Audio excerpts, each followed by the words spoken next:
The massive alien ship gleamed like polished silver as it approached Earth's orbital station Alpha. Inside the station's main conference room, Ambassador Tom Smith adjusted his tie for the 10th time. After 6 months of remote communications, the Galactic Council's delegation had finally arrived for face-to-face talks about Earth joining their interstellar community. "Remember, everyone, stay calm and follow the protocols," he told his team, trying to hide his own nervousness. The room's displays showed the alien ship extending its docking bridge, its surface rippling like liquid metal. 10 minutes later, the delegation entered. The aliens moved with fluid grace, their tall, slender forms covered in shimmering robes that changed color with each movement. Their leader, High Counselor Blue, stood nearly 8 feet tall. Despite their intimidating height, their large eyes and gentle movements gave them an almost peaceful appearance. "Welcome to Earth's orbital station Alpha," Smith said, bowing slightly. "We're honored to host the Galactic Council's delegation." Blue's translator device hummed softly before responding. "The honor is mutual, Ambassador Smith. Your species has shown remarkable progress in recent decades." The initial greetings went smoothly. Smith's team had spent months studying alien diplomatic protocols, and it showed. The human delegation guided their guests through the station's main areas, explaining Earth's space capabilities and technological achievements. Everything was going perfectly until they reached the station's commercial sector. "And this is our civilian space transit terminal," Smith explained, leading them through the bustling area. "We have regular passenger ships traveling between Earth, Mars, and our lunar colonies."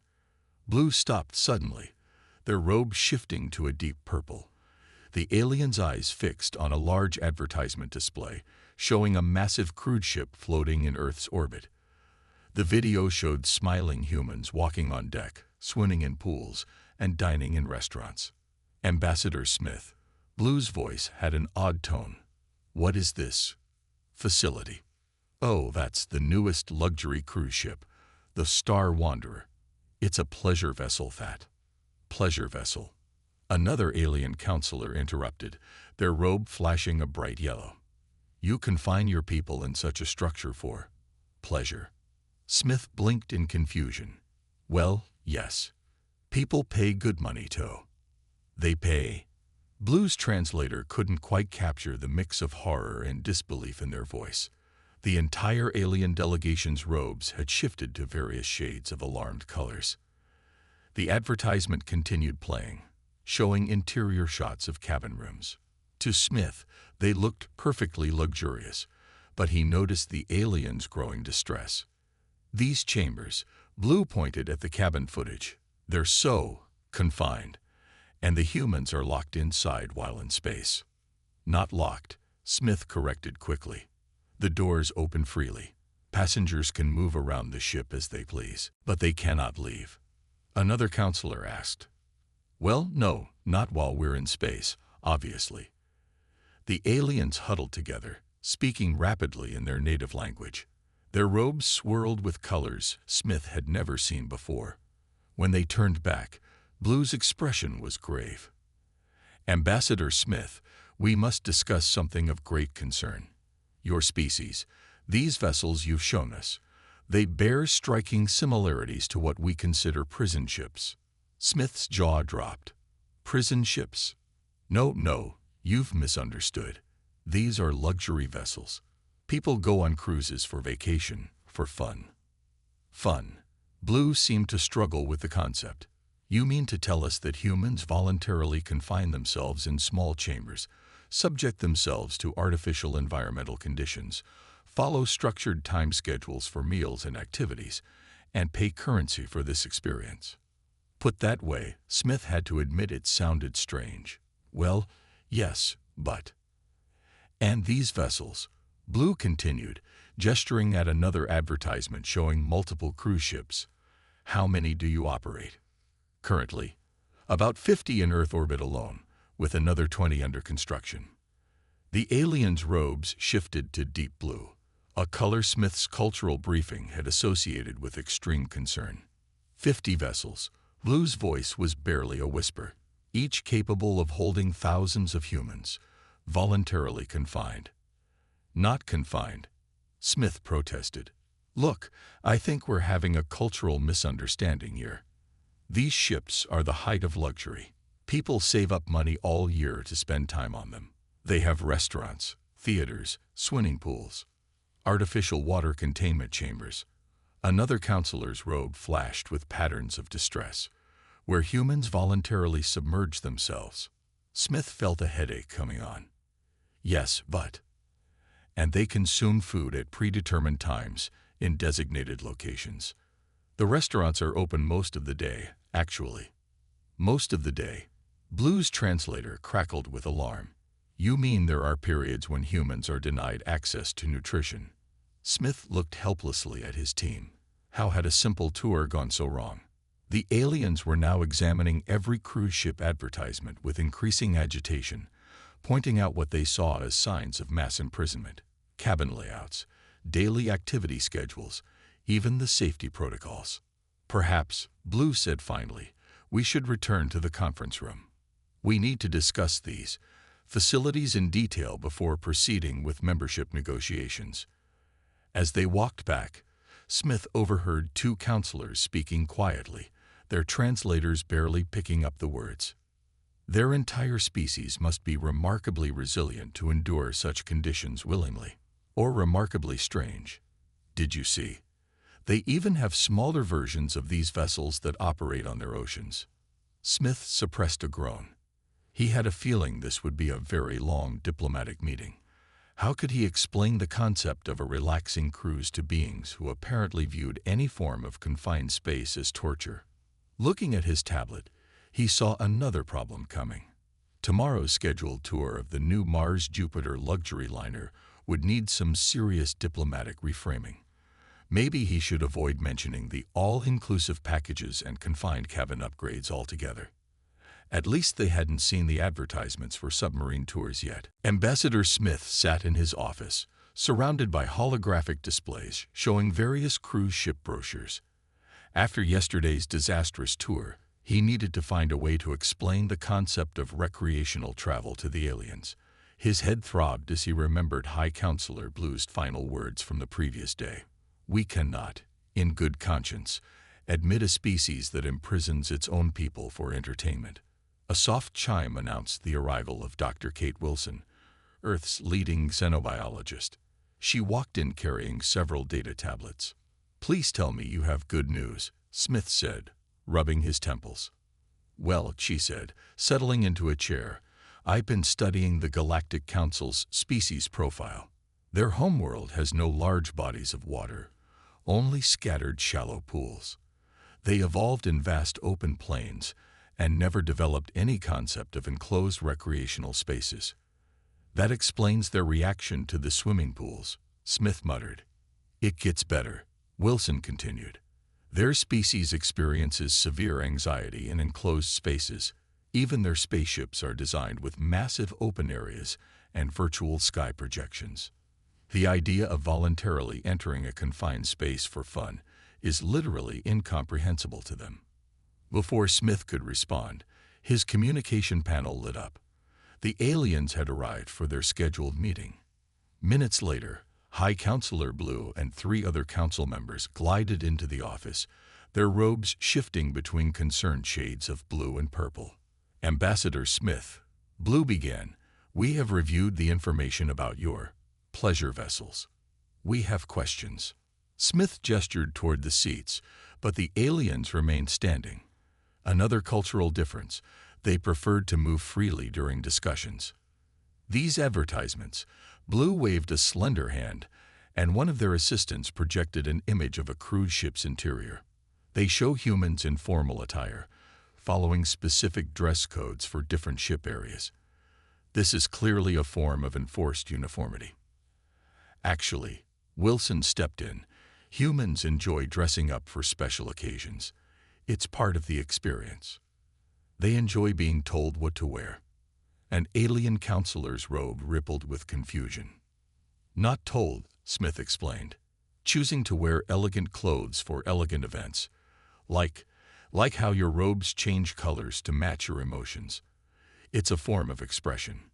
The aliens conferred briefly in their native language, and these structured activities. Blue pointed to a cruise itinerary, designated times for entertainment, exercise, and social interaction. Those are optional, Smith said quickly. Nobody has to participate. They're suggestions, not rules. Optional imprisonment is still imprisonment, one of the counselors stated firmly. Smith fought the urge to bang his head against his desk. Instead, he pulled up a new hologram, passenger reviews of various cruises. Look at these testimonials. People describing their experiences as relaxing, rejuvenating, the best vacation ever. These aren't prisoners. They're happy customers. The aliens studied the reviews with their large eyes, their robes swirling with patterns that suggested deep thought. Perhaps, Blue said slowly, we should discuss the concept of vacation. Our data suggests it means a period of voluntary cessation of regular duties. Yes, Smith latched onto this glimpse of understanding. Humans work hard, and sometimes they need time to rest and recover. Cruise ships provide a chance to relax without worrying about daily responsibilities. By being confined in a floating metal structure. An alien counselor's robe flashed skeptical patterns. Wilson stepped in again. Think of it this way. Humans evolved in environments where finding food, shelter, and safety required constant effort. Having all our needs met in a comfortable, controlled environment can be deeply relaxing for us. Fascinating, Blue murmured, and disturbing. Your species finds comfort in conditions we would consider psychologically damaging. Different evolutionary paths, different comfort zones, Wilson explained. Just as you need open spaces, we sometimes enjoy cozy ones. Cozy. The translator struggled with the word. Comfortable because it's enclosed, Smith tried to explain. Like how some humans enjoy being wrapped in warm blankets. This led to a 10-minute tangent explaining blankets, during which the aliens' robes displayed entirely new patterns of bewilderment. Let us confirm our understanding, Blue said finally. Humans voluntarily enter these vessels, knowing they will be surrounded by walls and artificial environments, following suggested schedules and dress codes, eating at regular intervals. Yes, Smith nodded encouragingly. And they do this because it removes the stress of making constant survival decisions. That's actually a pretty good way to put it. The aliens conferred again, their robes shifting through various shades of contemplation. We have another concern, Blue announced. These cruise ships appear to be training facilities for space travel. You are conditioning your population to accept confined spaces and regulated schedules. Smith blinked. What? No, that's not. The evidence is clear, another counselor interrupted. These vessels prepare humans for long-term space missions by normalizing confined living conditions. It is a clever strategy. Wilson caught Smith's eye and gave a slight nod, maybe letting them believe this was better than further attempts to explain tourism. We will need to discuss this development with the full council, Blue declared. A species capable of voluntarily adapting to confined spaces could be valuable to the galactic community. As the aliens filed out, Smith collapsed in his chair. Well, that went differently than expected. Wilson smiled. Look on the bright side. They'd gone from thinking we're running prison ships to thinking we're running secret training programs. That's progress, right? I suppose. Smith looked at his schedule and groaned. Tomorrow they want to discuss theme parks. How do I explain roller coasters to a species that fears enclosed spaces? One cultural misunderstanding at a time. Wilson patted his shoulder. At least they haven't discovered water parks yet. Through the window, they watched the alien ship orbiting above, its vast, open decks a stark contrast to the cruise ships below. Smith made a mental note. If Earth joined the Galactic Council, someone would make a fortune designing cruise ships with both human and alien comfort zones in mind. He just hoped the aliens never found out about camping. This is either going to be a huge success or a diplomatic disaster, Ambassador Smith muttered as he watched the alien delegation approach the boarding area of the Paradise of the Seas. Earth's largest cruise ship floated majestically in low orbit, its 18 decks gleaming in the sunlight. High Counselor Blue and 5 other alien representatives moved cautiously along the transparent boarding tube, their robes swirling with colors that suggested a mix of anxiety and curiosity. Dr. Wilson walked beside them, offering reassurance about the ship's safety features. Captain Laura Reed waited at the ship's entrance, her crisp white uniform drawing concerned glances from the aliens. "Welcome aboard the Paradise of the Seas," she said with a warm smile. "We've prepared a complete tour of our facilities." "Your containment uniform is very authoritative," Blue observed, robe flickering with worry. "It's a tradition dating back centuries," Smith explained quickly. "Ship captains wear white as a symbol of cleanliness and safety." "Ah, a hygiene protocol. This we understand." The aliens' robes settled into slightly calmer patterns. The tour began in the ship's grand atrium, a space deliberately chosen for its high ceilings and open design. Even so, Blue's delegation huddled close together, their robes rippling with nervous energy. "This is our main gathering space," Captain Reed explained. "Passengers come here to..." She was interrupted by a group of laughing children running past, chasing floating bubble toys.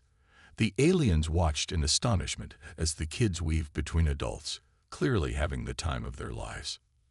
"Those small humans," one counselor said, "they appear to be enjoying their confinement." "Kids usually love cruise ships," Wilson explained. "There are lots of activities designed just for them. You can find your young in specialized activity areas." Blue's translator crackled with concern. Before Smith could correct this misunderstanding, they reached the first pool area. Hundreds of passengers were swimming, lounging on deck chairs, or enjoying drinks at the pool bar. Music played softly in the background while waiters carried colorful beverages on trays. The aliens' robes shifted to a previously unseen shade of confusion. They submerged themselves in artificial water while others watch. Blue asked incredulously, "It's called swimming." "It's fun and good exercise," Wilson explained. "And the others are sunbathing, absorbing vitamin D from the artificial sun lamps. Voluntary exposure to radiation." Another counselor's robe flashed alarmed patterns. Smith decided it was time to move on. They headed to the dining areas, where the breakfast buffet was in full swing. Humans lined up with plates, selecting from dozens of different dishes. "What is this behavior?" Blue asked, watching the buffet line. "Why do they queue for nutrition distribution?" "They're choosing what they want to eat," Smith explained. "Different foods from all over Earth. People enjoy having variety." The aliens watched in fascination as a man piled his plate with pancakes, bacon, eggs, and fruit. "And they select their own portion sizes?" one counselor asked, "without metabolic regulation." "Yes, that's part of the appeal," Captain Reed said. "Our chefs prepare fresh food all day." "Remarkable," Blue murmured. "Your species voluntarily practices food selection as entertainment." The tour continued through various entertainment venues. They passed a theater where a magic show was in progress, causing the aliens to freeze in alarm when the magician appeared to saw his assistant in half. "It's not real," Smith assured them quickly. "It's just entertainment. Illusions for fun. Your people enjoy being deceived." Blue's robe swirled with bewilderment. They moved on to the shopping area, where the aliens became particularly confused by the concept of buying souvenirs. They purchase objects to remind them of their voluntary confinement. A counselor asked. "To remember their vacation," Wilson corrected. The real challenge came when they reached the cabin areas. Despite choosing to show them the largest suite available, the aliens still seemed horrified by the concept of sleeping in enclosed rooms. "But where is the sky simulator?" Blue asked, looking at the ceiling. "We have windows," Captain Reed pointed out. Small transparent sections do not constitute proper spatial freedom, one counselor muttered. The situation improved somewhat when they reached the top deck observation area. The aliens' robes settled into calmer colors as they looked out at Earth below and the stars above. "This area is acceptable," Blue declared, "though we note most humans seem to prefer the enclosed spaces below." "Different species, different comforts," Wilson reminded them. The tour's final stop was the ship's booking office, where they witnessed something that seemed to particularly disturb the aliens. Humans eagerly signing up and paying for future cruises. They are so eager for confinement that they reserve it in advance. Blue asked. "Some cruises sell out months ahead," Captain Reed said proudly. The aliens huddled together, speaking rapidly in their own language while their robes cycled through various colors. Finally, Blue turned to Smith. "Ambassador, we have reached several conclusions. First, your species has an extraordinary capacity for adapting to confined spaces. Second, you have somehow transformed this adaptation into a desirable recreational activity. Third, you have developed an entire economic system around voluntary confinement." "That's one way to put it," Smith said carefully. "Most remarkably," Blue continued, "your people appear genuinely happy in these conditions.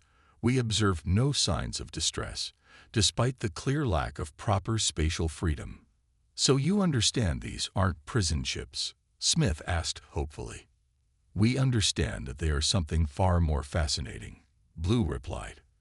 "They are evidence of your species' unique psychological flexibility. This could be valuable to the galactic community." As they headed back to the boarding tube, Smith noticed Blue taking one last look at the happy passengers enjoying their confinement. "Tell me, Ambassador," Blue asked quietly, "do all humans adapt so well to enclosed spaces?" "Most of us do fine," Smith replied.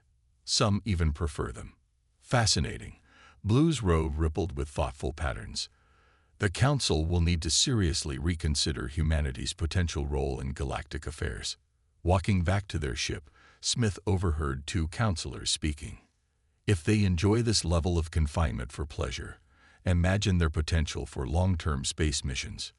"Indeed, though we should probably wait to show them our deep space vessels. They might find them uncomfortably spacious." Smith smiled. Sometimes a misunderstanding could turn into an advantage.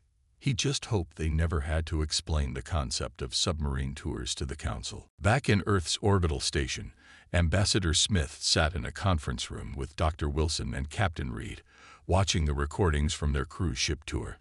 On the main screen, High Counselor Blue and the other aliens were discovering the mini golf course, their robes cycling through colors of confusion as they watched humans deliberately hit small balls into tiny holes. "They've been in closed meetings for 3 days now," Smith said, pausing the recording. "Either we've completely ruined our chances of joining the Galactic Council, or we've somehow impressed them," Wilson finished. "Did you notice how their robes changed color when they saw the children's play area? That wasn't just confusion. There was something else there." Before they could discuss it further, the room's communication panel lit up with an urgent message. The alien delegation requested an immediate meeting. 20 minutes later, High Counselor Blue and a new group of alien experts glided into the room. Their robes displayed complex patterns none of the humans had seen before. "Ambassador Smith," Blue began, "we have spent considerable time analyzing what we learned aboard your recreational vessel. We have questions about human psychology." Smith nodded cautiously. "Dr. Wilson would be happy to. Your species deliberately seeks out confined spaces for relaxation," one of the new aliens interrupted. Its robe identified it as a xenopsychologist. "This trait appears throughout your culture. You build small rooms for sleeping, enclosed vehicles for transportation, and now these massive ships for entertainment." "Well, yes," Wilson replied. "Humans often find comfort in what we call cozy spaces, and this trait develops naturally." Another alien expert asked. "Without genetic modification?" "Completely natural," Wilson confirmed. Though some humans prefer open spaces, most of us are comfortable in enclosed environments from childhood. The aliens conferred briefly, their robes swirling with excited patterns. "Show them," Blue instructed. One of the aliens activated a holographic display. It showed a massive spacecraft, unlike anything the humans had seen before. Its interior was a vast, open space with barely any walls or divisions. "This is a standard Galactic Council deep space vessel," Blue explained, "designed for long-term exploration missions. No species we have encountered can crew these ships effectively for more than a few months. The psychological strain of enclosed spaces, even ones as open as this, becomes unbearable." Smith looked at the ship's specifications, scrolling past. "Those are very large ships." "Necessarily so," the xenopsychologist said. "Our peoples require vast spaces for psychological health. But this creates problems. Large ships are harder to power, harder to shield, harder to land on planets. We have been seeking solutions for centuries." And then, Blue's robe rippled with what seemed like amusement. "We discovered a species that not only tolerates confined spaces, but creates them for entertainment." Wilson sat up straighter. "You're saying our ability to handle small spaces could be valuable?" "Valuable." The xenopsychologist's robe flickered with enthusiasm. "It could revolutionize deep space exploration. Your cruise ship crews live in smaller quarters than our emergency escape pods." Captain Reed smiled. "Those are actually our luxury cabins. You should see the crew quarters on cargo ships." The aliens' robes all shifted to a new color, something between shock and admiration. "There's more," Blue continued. "We observed how your people handle regulated schedules, restricted movement areas, and limited social groups. These are all crucial skills for long-term space missions. Skills we thought had to be developed through extensive training." Another alien added. "Yet your species treats them as entertainment." Smith began to understand. "So our cruise ships are inadvertently perfect training grounds for deep space psychology," Blue finished. "Your entire species has been conditioning itself for space travel through entertainment." The aliens displayed more holograms, designs for new ships that combine their advanced technology with human-sized living quarters. The efficiency gains were staggering. "A ship this size," Blue explained, pointing to one design, "with human-scaled crew areas, could operate with 1/3 the power requirements of our current vessels. It could reach other galaxies in a single generation." "And you think humans would be interested in crewing these ships?" Smith asked. The xenopsychologist's robe rippled with what might have been laughter. "Ambassador, we watched humans pay currency to live in smaller spaces than these. We believe finding volunteers will not be difficult." "There is, however, one concern," Blue said. "We noticed many of your people engaged in an unusual behavior during the cruise ship tour.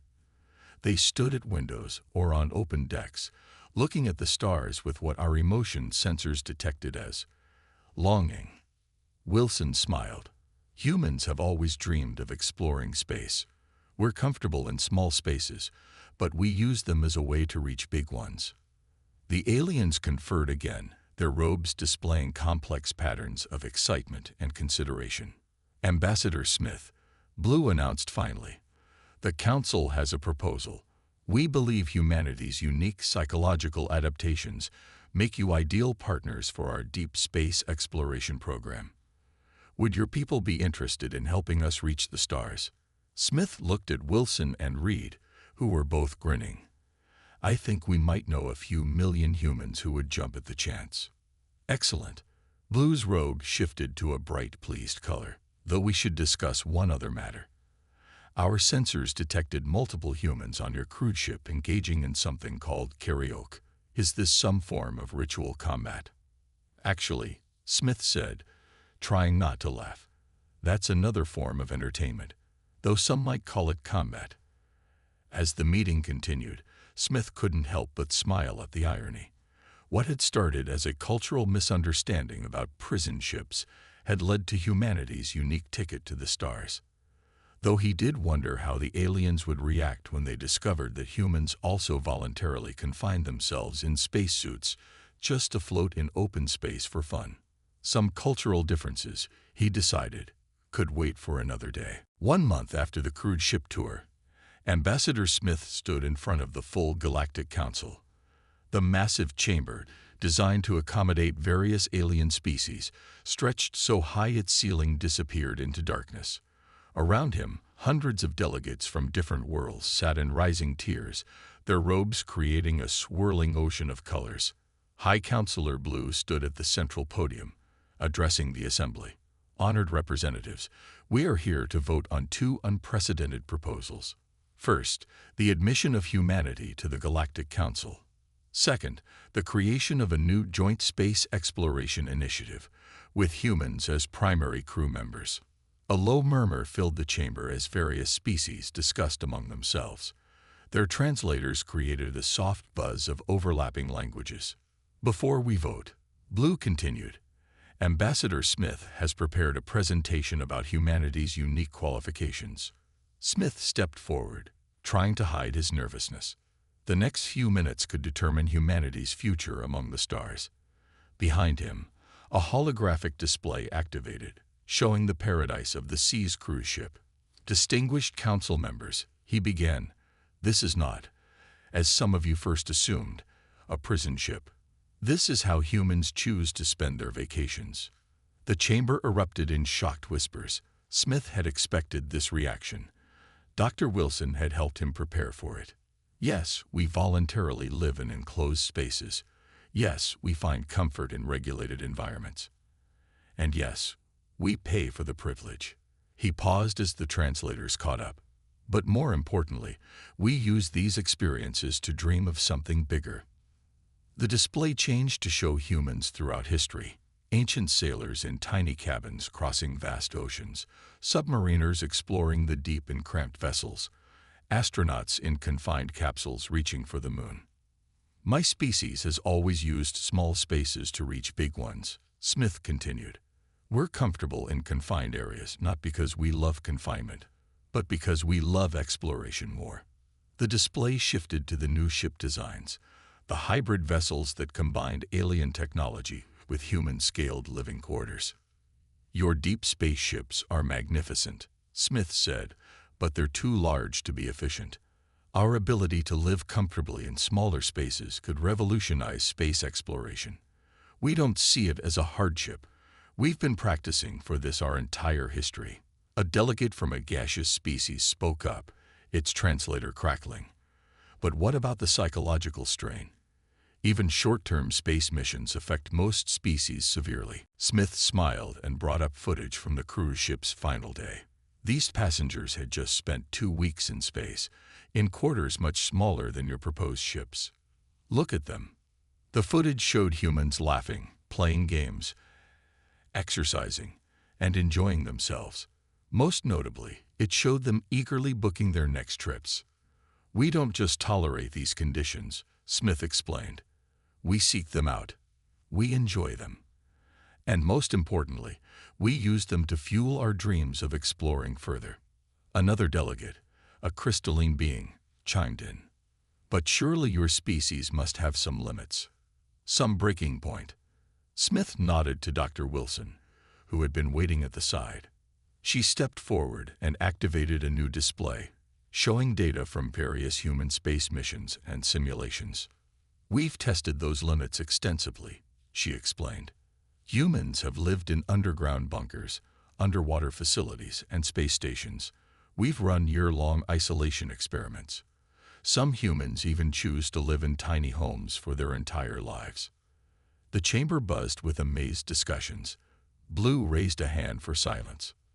There is another factor to consider, Blue announced. Show them. The display changed to show the results of a survey that had been conducted on Earth over the past month. The question was simple. Would you volunteer for long-term deep space exploration missions? The response numbers were overwhelming. Over 10 million humans have already volunteered, Smith said proudly.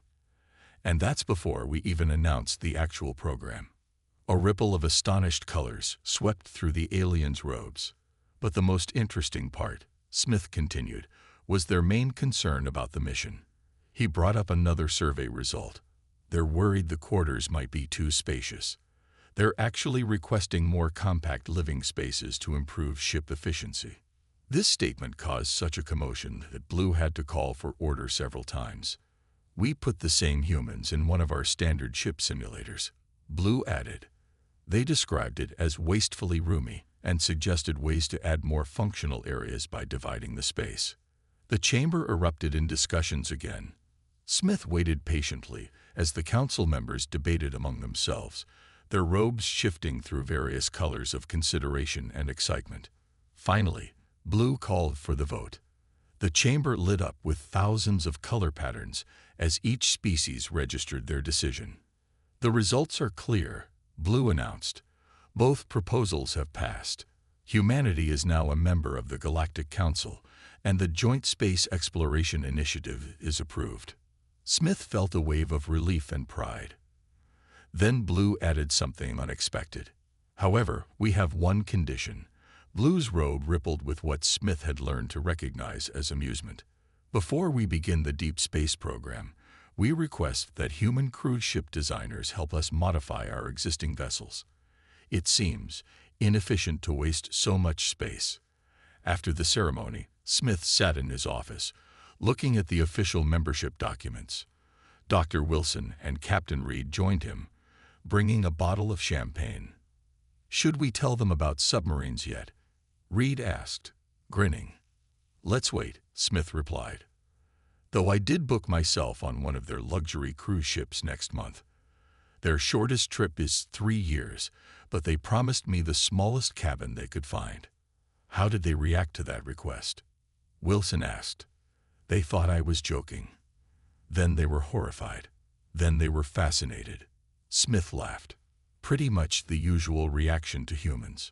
Looking out his window at the stars, Smith could see both alien and human ships in orbit. Soon, they would venture out together, each species contributing their unique strengths.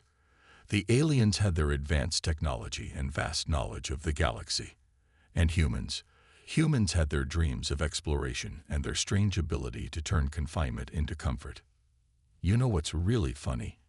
Wilson said, following his gaze. "All those years of building cruise ships, and we were accidentally preparing ourselves for the greatest journey of all." "Not accidentally," Smith corrected. "We built those ships because we wanted to explore, to go places we'd never been. We just never realized that our way of exploring would turn out to be our greatest asset." As they celebrated, a message came in from the Galactic Council. They wanted to discuss another strange human habit they'd discovered. Something called camping, where humans voluntarily slept in tiny fabric shelters on the ground. Smith decided that explanation could wait for another day.